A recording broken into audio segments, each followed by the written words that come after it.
안녕하세요. 티칭, 코칭, 매칭 공기업 전문팀 강사 송정원입니다. 이번 시간에는 국민건강보험공단 채용 공고를 분석해 보려고 합니다. 인천국제공항공사와 더불어서 이제 많은 취준생들이 희망하는 기업이죠. 자, 그래서 이번 시간에는 이제 채용 공고 분석과 더불어서 이제 올해부터 변경된 부분들 한번 같이 살펴보도록 하겠습니다. 국민건강보험공단 2020년도 하반기 신규 직원 채용 공고 살펴보도록 하겠습니다. 자, 공고를 보기에 앞서서 일단 기업 정보 간단하게 한번 보고 가도록 할게요. 자, 국민건강보험공단은요, 이제 준정부 기관으로 국민건강 증진 및 사회보장의 증진을 도모하기 위한 목적으로 설립되었습니다. 주요 활동과 업무로는 이제 가입자 및 피부양자의 자격을 관리하고 있고, 보험료 및 기타 국민건강보호법에 의한 징수금의 부과와 징수를 담당하고 있습니다. 뿐만 아니라 보험급여의 관리, 그리고 가입자 및 피부양자의 건강을 유지, 그리고 증진을 위한 가입자 보호 사업도 시행하고 있고요. 급여 비용을 지급을 하고, 그 다음 건강검진과 증진을 하기 위한 사업을 하고 있습니다. 뿐만 아니라 이제 의료시설을 운영하고 있다라는 것까지 알고 계시면 좋을 것 같고요. 자, 그러면 우리 이제 채용 절차와 일정에 대해서 한번 살펴보도록 하겠습니다. 이번 채용은 일반 전형과 보훈 전형 두 가지로 구분되어서 채용하고 있는데요. 먼저 일반 전형부터 보도록 하겠습니다. 일반 전형은 입사 지원서 접수를 한 후에 서류 심사를 하고 서류의 합격자에 한해서 필기시험과 온라인 인성검사를 실시하고 있습니다. 이 필기시험과 온라인 인성검사 합격자에 한해서 또 면접시험을 진행을 하고요. 그 다음에 이제 증빙서류를 등록하고 심사를 해서 최종 합격에 이르게 됩니다. 입사 지원서 접수는요, 8월 13일 목요일 10시부터 27일 목요일 5시까지 진행을 하고 있고, 국민건강보험공단 채용 사이트에서 진행하고 있습니다. 자, 시간 내에 다 지원을 해야 되는 부분이 있기 때문에 마감 시간에 촉박하게 지원을 하는 것보다는 이전부터 준비하셔서 그 전에 먼저 미리 지원을 하는 게 훨씬 더 좋을 것 같고요. 그 다음 이제 서류 심사를 하게 되면 9월 18일에 이제 합격자를 발표하게 됩니다. 이 합격자를 발표할 때 이제 온라인 인성 검사와 필기시험장을 안내해 주고요.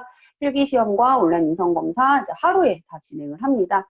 그렇게 하고 난 후에 10월 7일에 합격자가 발표가 되면 면접을 진행을 하고 그 면접 대상자에 한해서 증빙서류를 이제 등록하고 심사를 하게 되는데요. 이 증빙서류 같은 경우에는 이제 내가 처음에 입사 지원서를 냈을 때 이제 경력사항이나 교육사항 등을 적는 부분이 있는데요. 그 부분이 이제 맞는지 아닌지를 확인하는 그런 작업이라고 보시면 될 것 같고요.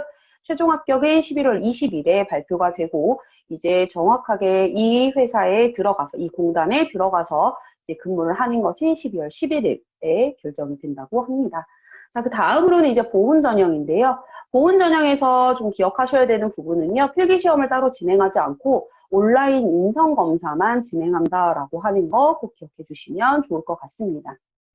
자, 다음으로는 이제 채용 공고 한번 보도록 할게요. 채용 공고는요, 이제 채용 분야와 인원에 대해서 한번 보시면 일반 전형은 이제 행정직과 건강직, 요양직, 전산직 이렇게 4개의 직렬을 이제 지금 채용하고 있고 보훈 전형은 건강직과 요양직 이렇게 두 직렬을 채용하고 있습니다.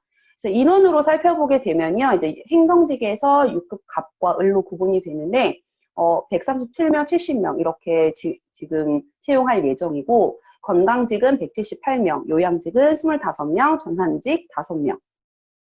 그리고 보훈 전형에서는 건강직에서는 25명, 요양직 25명 이렇게 해서 채용을 하고 있습니다. 자, 그 다음에 이제 모집 지역별 인원과 관련해서 이제 살펴볼 건데요. 보시게 되면 지금 서울, 강원, 그 다음에 부산, 경남, 대구, 경북, 호남, 제주, 대전, 충청, 그 다음에 인천, 경기 이렇게 나눠서 채용을 하고 있습니다. 그래서 이번에 채용하는 총 인원은 410명으로 얘기하고 있고요. 근데 이 규모가 이제 이전과 비교했을 때 조금 줄어든 추세이긴 합니다. 하지만 전반적으로 행정직을 뽑는 부분이라고 생각해 주시면 좋을 것 같고, 그 직렬이 세분화되어 있긴 하지만 대부분 이제 행정과 관련된 업무를 진행을 한다. 그렇기 때문에 우리는 더 잘 준비하면 좋을 것 같습니다. 자, 그러면 이제 다음으로 한번 넘어가서 보도록 하겠습니다. 자, 응시 자격입니다. 응시 자격이 조금 까다로워 보일 수 있을 것 같아요. 특히 행정직에서 일반 전형 행정직의 이제 6급 갑 부분입니다. 자, 접수 마감일 기준 다음 요건 중에 하나에 해당하는 사람을 뽑는데요. 이제 공단 소속 기관에서 이제 2년 이상 근무한 경력자 또는 공단 청년 인턴으로 계약해서 합산 근무 기간이 4개월 이상인 자, 그 다음에 공인 영어 어학 성적 보유자라고 되어 있습니다.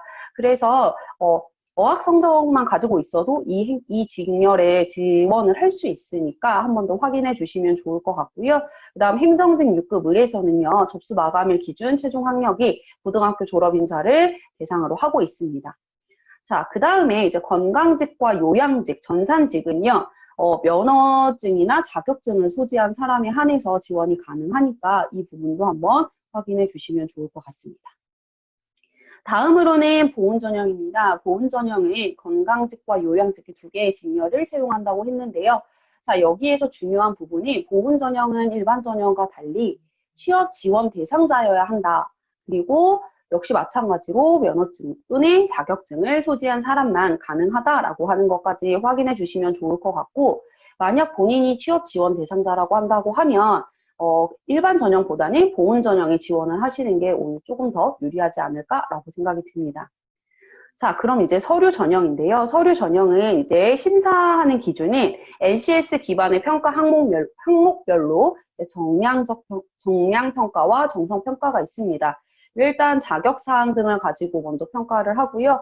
평가 항목에서 조금 더 지켜보셔야 되는 부분이 학교 교육이나 직업 교육, 지금 교육 사항과 관련돼서 얘기를 하고 있어요. 만약에 내가 교육 사항이 없다고 하더라도 분명히 제 주변에서도 봤을 때 이제 합격자는 있었거든요.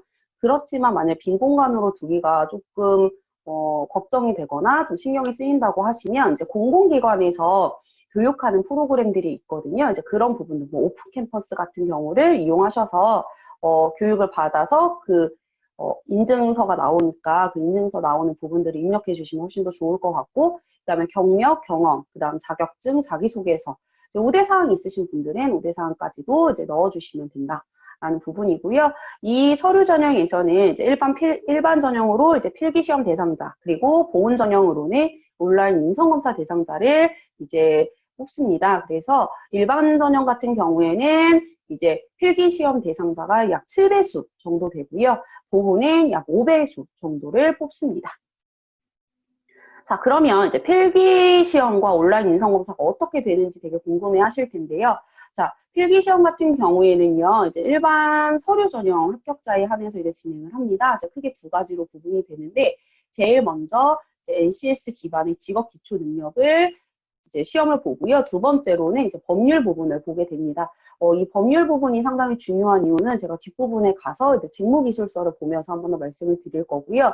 행정직과 건강직, 요양직, 전산직 모두 다 공통으로 의사소통, 수리, 문제 해결 이렇게 해서 시험이 진행이 되는데, 전산직만 유일하게 이제 전산 개발 기초 능력인 C 언어나 자바, SQL 이것과 관련된 10개의 문항이 출제가 됩니다. 그렇기 때문에 전산직의 경우에는 뭐 자격증이 있어야 되기도 하지만 전반적인 전산 개발에 대한 기초 능력이 가지고 있어야 우리 필기시험에서 통과할 수 있겠죠. 그 다음에 이제 직무시험은 이제 전 영역 공통적으로 법률을 보게 되는데, 행정직과 건강직, 전산직은 이제 국민건강보호법을 가지고 보게 되고요. 요양직은 노인장기요양보호법을 이제 기반으로 해서 이제 문제가 출제가 되고 있습니다. 필기시험의 경우에는 이제 상당히 어렵기로 소문난 공단인데요. 최근에 이제 상반기 시험 같은 경우에는 이제 즉 모듈형이나 이런 부분들이 문제가 좀 많이 출제돼서 다소 쉽게 느껴졌다고 하시는 분들도 종종 있었어요. 그렇지만 어쨌든 여기 기업의 우리 난이도가 상당히 높다라고 하는 것까지 기억해 주시면 좋을 것 같고, 그 다음 온라인 인성검사는요, 필기시험 합격자와 그 다음에 온라인 인성검사 실시자에 한해서 이제 온라인으로 인성검사를 진행하고 있습니다. 다음은 이제 면접 전형인데요. 면접 전형은 이제 일반 필기 합격자와 그다음 온라인 인성검사 실시자에 한해서 이제 면접 전형을 진행을 하는데, 이제 방법이 이제 두 가지로 구분이 되어 있어요. 그래서 BEI라고 해서 경험 행동 면접이라고 하는 것이 60%, 그다음에 그룹 디스커션, 즉 집단 토론에서 40%가 들어가게 되어 있고요. 총 75분으로 한 조에 5명이 들어가서 면접을 진행을 합니다. 자, 그런데 여기에서 중요하게 보셔야 되는 부분이 바로 BEI 면접인데요.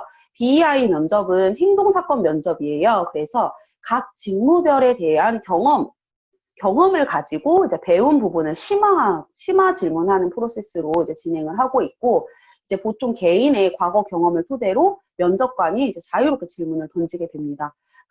그런데 이게 다른 면접과 다른 점이 바로 맨 마지막 목록인데, 평가 항목과 관련해서 모든 질문의 리스트가 이미 정해져 있어요. 그렇기 때문에 우리가 이 면접의 답변을 진행할 때에는 상당히 중요하게 이 기법을 사용하시면 훨씬 좋을 것 같은데요. 이제 스타 기법으로 과거 경험을 정리해서 준비해 주시면 면접을 조금 더 잘 준비할 수 있지 않을까라는 생각이 듭니다. 그래서 스타 기법이라고 하는 것은요, 시츄에이션이라고 하는 상황과 태스크, 어떤 일이 있었는지, 그리고 액션, 내가 무슨 일을 했는지, 그리고 그 결과가 어떻게 되었는지를 순서대로 정리를 하고 있으면 면접을 통과하는데 조금 더 유리하지 않을까라고 생각이 듭니다. 네, 그 다음으로 이제 증빙 서류 등록 전형인데요. 이 부분 같은 경우에는요, 우리가 맨 마지막에 면접을 끝내고 나서 이제 증빙 서류를 등록했을 때 이제 무엇을 제출해야 되는지에 대해서 이제 얘기를 하고 있는 부분입니다. 그래서 어학시험, 그다음 고등학교 졸업증명서, 학자금 대출, 장학금 신청 증명서, 재적증명서 이런 부분들 해당하는 사람만 제출하시면 되고요. 면허 자격 같은 경우에는 이제 지원한 우리 다른 직렬에서도 여러 가지 면허증이나 자격증이 필요했었던 직렬들이 있잖아요. 이런 부분들을 증명할 수 있는 부분들, 그 다음에 주민등록 초보, 이건 지원자 전원에게 해당이 되고요. 그 다음에 학교 성적 증명서는 이제 학교 교육을 입력하신 분들에 한해서, 그리고 직업 교육 수료증 같은 경우에는 이제 직업 교육을 입력하신 분에 한해서, 그 다음에 고용보험 자격 이력 내역서나 경력증명서 같은 경우에는 이제 경력사항을 입력하신 분에 한해서 이제 넣어주시면 될 것 같습니다. 그 다음에 이제 취업 지원 대상자 증명서가 있겠죠. 왜냐하면 보훈 전형 같은 경우에는 취업 지원 대상자에 한해서 이제 전형이 진행이 되잖아요. 그렇기 때문에 이것을 증명할 수 있는 부분들, 장애인 증명서나 중증 장애인 확인서, 이제 장애인에 해당되시는 분들, 자, 이 우대사항 같은 경우에는요, 해당하시는 부분에 한해서만 제출 기한 내에 해주시면 되겠습니다. 자, 그 다음에 이제 우대사항인데요. 우대사항은 채용 공고에 정확하게 나와 있어요. 그리고 가산점이 중복으로 부여가 되고 있기 때문에 만약에 해당되는 부분들이 있다고 한다고 하면 준비 미리 하셔서 이 부분을 입사 서류 작성했을 때 넣어주시면 훨씬 더 좋을 것 같고요. 만약에 이 부분이 허위 기재가 됐다고 하면 이제 부정행위자로 간주하기 때문에 증명을 할 수 있는지 여부, 그다음에 내가 정확하게 이 대상자인지를 정확하게 확인해 주시면 훨씬 좋을 것 같습니다. 네, 그래서 우대 자격증인데요. 이제 서류 전형에 한해서만 중복으로 가산점을 부여하고 있어요. 그래서 공통으로 전 직렬에서는 이제 정보 처리 기사, 원가 분석사, 사회조사 분석사 1에서 2급, 그리고 일반 전형에서는 컴퓨터 활용 능력 1급, 그 다음에 한국사 능력 검정 시험 1에서 3급이 다 이제 우대로 들어가기 때문에 있다고 한다고 하면 이제 넣어주시면 좋을 것 같은데요. 응시 자격에 해당하는 자격은 미부여합니다. 그래서 그 외적으로 뭐가 더 있다고 한다고 하면 윗부분에 있는 이런 자격증이 있다고 한다고 하면 이제 넣어주시면 좋은데, 동일 자격증은 상위 등급에 한 개만 인정을 하기 때문에 여러 개를 집어 넣으셔도 이제 제일 높은 거에서만 하나가 받을 수 있다라고 하는 거 기억해 주시고요. 행정직과 건강직, 요양직에서는 이제 각각 직렬에 맞는 자격증이 따로 나와 있고, 역시 마찬가지로 전산직에서도 해당 직렬과 관련된 자격증에 대해서 우대를 해주고 있습니다. 자, 그러면 이제 직무를 좀 한번 살펴볼 건데요. 자, 행정직입니다. 행정직에서 제가 빨간 네모칸을 한 이유는요, 가장 중요한 직무가 아닐까라고 생각이 들어서, 또 필기시험에서 법률을 보는 이유 중에 하나가 아닐까라는 생각이 들어서 이제 제가 좀 하이라이트를 좀 해놨는데요. 일단 건강보험과 관련된 직무를 하고 있습니다. 건강보험급여 정책을 수립, 지원, 운영하고요. 보험 가입자와 사업장을 관리하여 보험료를 징수하고 보험급여 업무, 그래서 수가급여, 뭐 급여 보장, 약관 관리 등료 협상 이런 것들을 이런 것들과 더불어서 보험급여를 기획하고 관리하는 업무를 하고 있고요. 그다음에 경영기획 업무, 그다음 기업 홍보, 고객관리, 뭐 통계조사, 총무, 인사, 사무행정, 예산, 전반적인 행정과 관련된 업무를 한다고 보시면 좋을 것 같습니다. 자, 그 다음에 건강직입니다. 건강직도 이제 크게 봤을 때는 행정직에서 하는 일들을 여러 가지 더 한다고 보시면 좋을 것 같은데요. 자, 여기에서 이제 건강관리 부분이요. 건강관리하는 부분에 있어서 국민의 건강 유지와 증진을 도모하기 위해서 건강검진, 뭐 검진 기관을 관리한다든지 보건교육을 한다든지 생활체육을 지원한다든지 이제 건강과 관련된 주로 업무를 수행한다라고 보시면 좋을 것 같고, 요양직 같은 경우에는 이제 요양과 장기 요양 뭐 이런 부분들과 관련된 것들을 한다고 보시면 좋을 것 같습니다. 그래서 공단의 비전의 경영 목표를 달성하기 위해서 전략 수립, 그 다음에 자원 배분, 그 경영진의 의사결정을 뭐 체계적으로 지원을 한다는 업무를 주로 하고요. 장기 요양과 관련된 이제 주된 업무를 한다고 보시면 좋을 것 같습니다. 자, 다음으로 이제 전산직인데요. 전산직에서 이제 전산 개발과 관련된 기본적인 부분을 또 필기시험에서 진행을 하잖아요. 이 부분이 진행되는 이유가 바로 이 직무와 관련이 있다라고 볼 수 있을 것 같습니다. 자, 응용 소프트웨어 엔지니어링인데요. 이제 컴퓨터 프로그래밍 언어로 소프트웨어 기능에 관한 설계, 구현, 그리고 테스트를 수행을 하고요. 버전을 또 관리를 하고 뭐 부족한 부분이 있다고 하면 이제 그런 부분들을 보완하고 성능을 향상시키는 그런 서비스를 제공을 하는 직무라고 보시면 좋을 것 같고, 그 다음에 데이터베이스 엔지니어링을 합니다. 데이터에 대한 요구사항으로부터 데이터베이스를 아예 설계하고 구축하고 전환하고, 그 다음에 이 데이터베이스가 최적의 성능과 품질을 확보할 수 있도록 관리하는 그런 직무이기 때문에 필기시험에서도 이러한 부분들을 확인하기 위해서 진행을 한다라고 하는 거 기억해 주시면 좋을 것 같고요. 자, 원래 국민건강보험공단 같은 경우에는요, 건강직이나 요양직, 그리고 행정직, 전산직을 제외하고 기술직이 있습니다. 네, 이번 채용에서는 이제 기술직은 지원하지 않고 있어요. 자, 그래서 이 부분들은 제가 간단하게 어떤 직무가 있는지에 대해서 살펴본 건데, 지금 채용 공고를 살펴보시게 되면 채용 공고 안에 직무기술서가 나와 있어요. 그래서 직무기술서도 살짝 한번 보고 가보도록 하겠습니다. 네, 이게 이제 국민건강보험공단에 제시되어 있는 직무기술서입니다. 원래는 분야별로 세분화되어서 각각 나와 있는데요. 저는 한 번에 이제 다 한번 보도록 할게요. 자, 제일 먼저 이제 보실 부분은 행정직입니다. 그래서 NCS 분류 체계를 대분류, 중분류, 소분류, 세분류로 해서 이렇게 구분되어져 있고요. 이제 주요 사업은 어떤 것을 하는지, 그 다음에 원래 전형 방법이 다 따로 나와 있었는데도 불구하고 여기에 전형 방법에 대해서 이제 얘기를 합니다. 자, 근데 여기서 보시면요, 우리 교육과 관련해서 좀 많이 걱정하신다고 했잖아요. 근데 여기 보시면 교육 여건은 무관하다라고 되어 있습니다. 자, 그래서 이렇게 보시게 되면 이제 성적, 어학 성적 어떻게 되고 관련 자격증은 어떤 것들이 있는지 조금 더 알기 쉽게, 보기 쉽게 제시되어 있고요.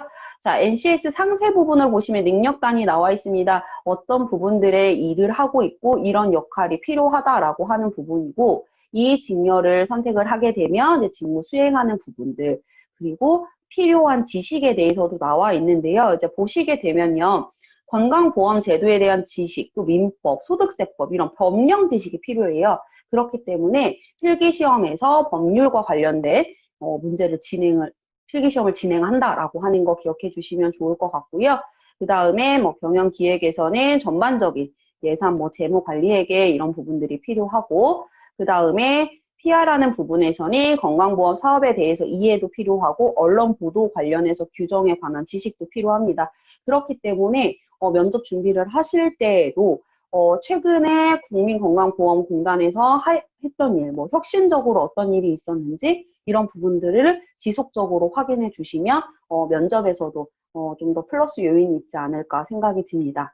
자, 그 다음으로 이제 필요 기술인데요. 이 필요 기술은 이 직무를 하는 데 있어서 이러한 기술들이 필요하다라고 하는 부분인데, 이제 전반적으로 보시면 건강보험에 대한 전반적인 지식이 필요하다라고 얘기를 하고 있고요. 회계와 관련해서도 얘기하고 있습니다.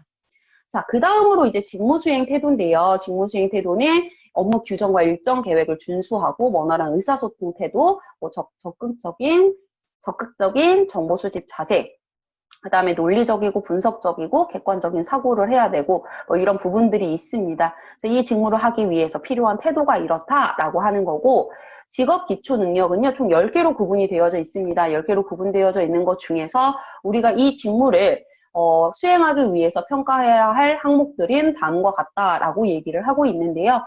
의사소통, 수리 능력, 문제 해결, 이 부분은 필기시험을 통해서도 우리가 확인을 할 수 있고요. 자, 그 다음 영역들은 그럼 이 영역을 시험을 보느냐? 시험을 보진 않습니다. 자, 그런데 시험 어떻게 진행을 하느냐? 의사소통, 수리, 문제 해결을 필기시험에서도 진행은 하지만 자기소개서나 면접을 통해서 다음과 같은 능력을 이제 살펴보겠다라고 하는 부분인 거죠. 자, 그래서 면접을 가시기 전에 반드시 이 NCS 공식 사이트에 들어가셔서 학습 모듈을 검색을 하셔서 확인해 주시면 직무에 대한 이해도가 상당히 높아질 거라고 생각이 듭니다. 네, 그 다음으로는 이제 6급 의리고요. 역시 마찬가지로 세분화돼서 나와져 있습니다. 이런 부분들 한 번씩 더 확인해 보시면 좋을 것 같고요. 건강직도 마찬가지로 대분류, 중분류, 소분류, 세분류 해서 능력 단위, 직무 수행하는 어떤 수행을 할 것인지, 그 다음에 이러한 지식이 필요하고 기술이 필요하고 태도는 어떻고 우리가 직업 기초 능력은 어떻게 볼 것이다 라고 하는 것들이 이렇게 직무 기술서를 통해서 정확하게 나와 있기 때문에 지원하시는 직렬에 대한 직무 기술서의 분석은 상당히 중요하다고 볼 수 있습니다. 자, 직무기술서를 잘 분석을 하게 되면 정확하게 여기에서 어떤 업무를 진행을 하는지 알 수 있고요.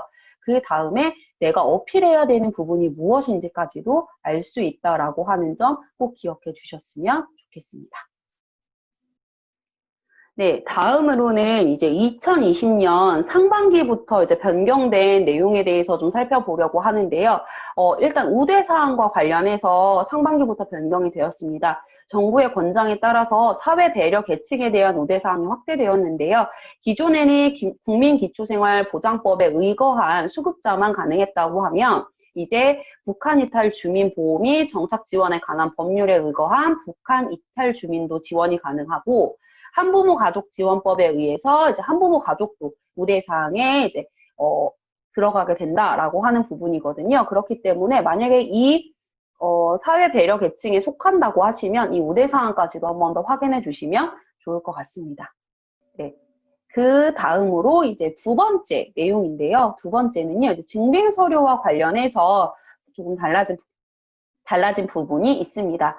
경력사항을 기재한 지원자는요, 증빙서류 등록기간에 반드시 증명서와 고용보험 가입서를 제출을 해야 되고요. 이 두 가지가 있어야만 인정이 가능합니다. 만약에 한 가지라도 없는 경우에는요, 경력사항을 제시를 하시면 안 됩니다. 다음으로 이제 인성검사와 관련된 부분인데요. 이제 코로나19 때문에 이제 필기시험 소요 시간을 조금 단축시키기 위해서 필기시험 이후에 온라인으로 이제 진행을 합니다. 그래서 9월 26일 토요일 오전 10시부터 9월 29일 화요일 5시까지 필기시험 실시자에 한해서 이제 온라인 인성검사를 실시를 하고요. 만약에 온라인 인성검사를 해당 기간 안에 실시하지 못했어요. 그러면 아예 면접을 포기한 사람으로 간주를 해서 아예 탈락을 하게 된다라고 하는 부분까지도 기억해 주셨으면 좋겠습니다.